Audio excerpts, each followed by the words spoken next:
Hey guys, make sure to subscribe and hit that notification bell to be updated every time I make a new video. Thanks, let's begin.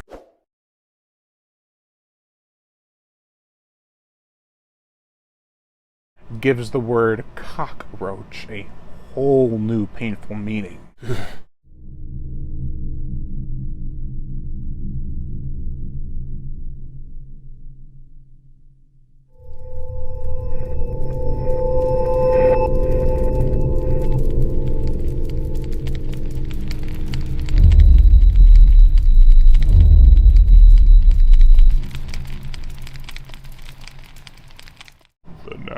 The 1980 novel by Ellie Cantor under the pseudonym Gregory A. Douglas. Now, I have reviewed this before. I just don't like the review. So I'm redoing the Paperbacks from Hell Files series, and we're starting with the first one they released. The Nest. Yeah. The plot: on an island near Cape Cod, dubbed Yarky, something odd is going on. A local fisherman's dog is ravaged. A group of out-of-towner punks disappear, and rats are acting peculiar. It's thought to be maybe possibly sharks, rats, or maybe both. However, despite their dismissed hypotheses, it turns out to be killer cockroaches. Can anyone survive the onslaught of these sharp-toothed, voracious feeders of the flesh? With their powerful jaw pressure, they can leave no trace of human or animal bodies. No skin, no meat, nor bone will be left behind after they're through with you. It's terrible.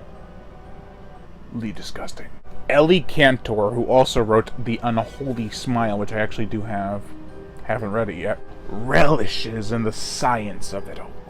This isn't some far-fetched, science-run-amok gobbledygook that has no basis in reality. No, Cantor makes sure you know that something like this is entirely possible.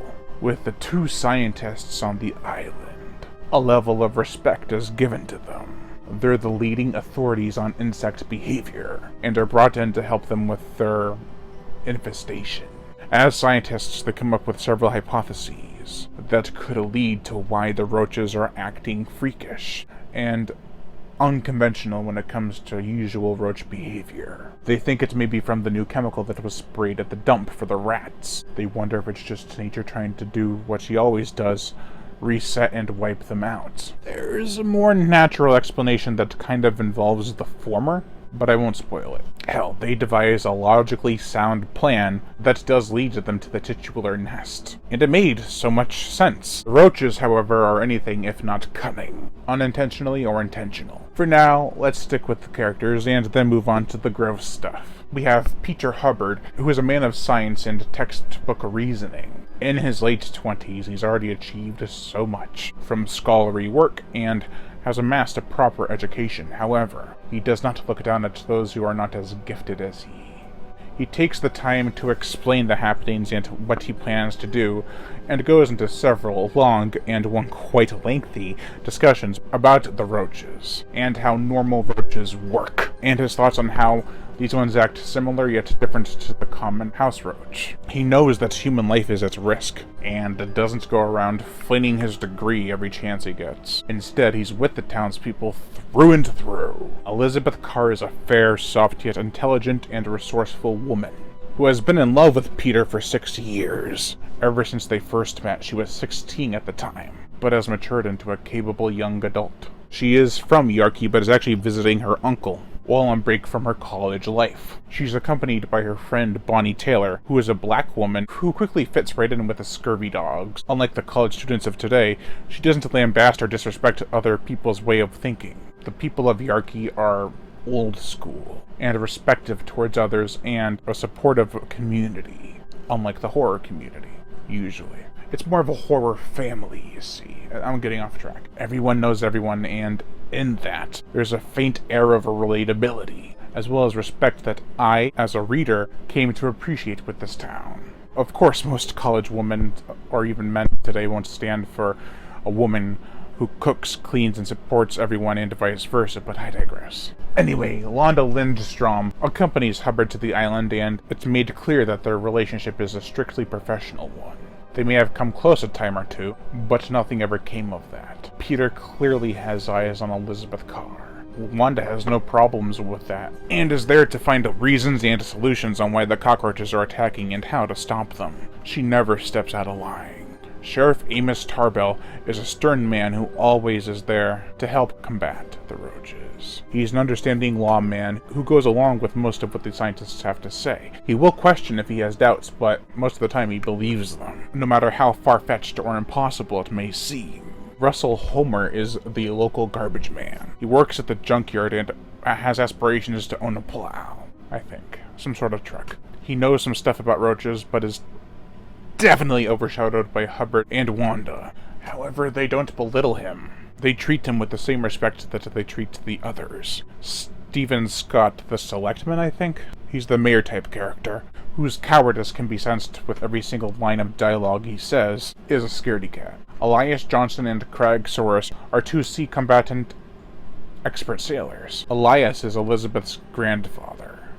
I said uncle earlier, but it was actually her grandfather. My apologies. And Craig is Elias's first mate and also serves as transportation from Yarkey to Cambridge, which is near Boston. I don't live too far from this area, so I've actually heard of it. It's the close-to-home fear I got when reading this book. I sat outside to read this for the most part, and even killed a stink bug on my last day of a deep dive into The Nest by Ellie Cantor. Needless to say, the rotting earthly smell in my nostrils and bug innards on my palm were enough to bring me right into the pit of paradise that became hell, that is Yarkey. That's the thing about The Nest, it sucks you in with its likable and relatable characters. They're very memorable. It also sucks you in with impressive and icky, if not pseudo, bug science, and beautiful descriptions of the locale and its people's culture. I enjoyed this book more the second time around, where I grew to appreciate its richness. The dialogue just pops like a blooming flower. And every time someone talked, it was like taking a trip down an isolated fairy tale with macabre interactions with these vile vermin of the insect world. Let's get to that gross shit. Gore! Several grisly scenes stuck out to me. The literal raping of the planet scene with full-on penetration of the earth and genital mutilation included. The I told you not to put it there anal atrocity and the Sunday after church picnic that leads to nightmarish encounters with the surging sea and the repulsive roaches are just a few of the graphic details in this book. People are just torn apart. They like to go for the inside of the ears, nose, mouth, and like to eat your eyeballs. Go ahead. Make my day. They eat you outside and in.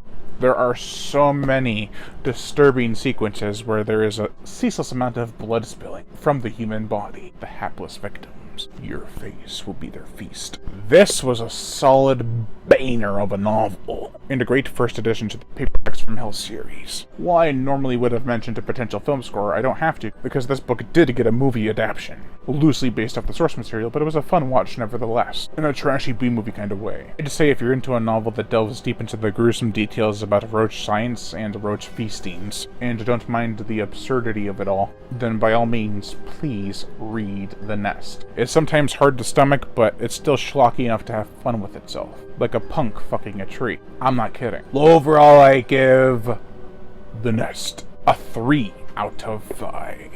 Hey guys, just giving the usual shoutouts to my Patreon supporters. If you would like to support me on Patreon or join the channel as a member, the link to my Patreon is in the description below. If you want to join the channel as a member, hit the join button under the video. Both have similar perks. You'll get early access to videos, shoutouts, as well as even some collaborations depending on how much you give a month. Join us. And if you don't want to support me with any money or follow any of my links, just hit that notification bell to be notified every time I make a new video, and as always, subscribe. Bye-bye.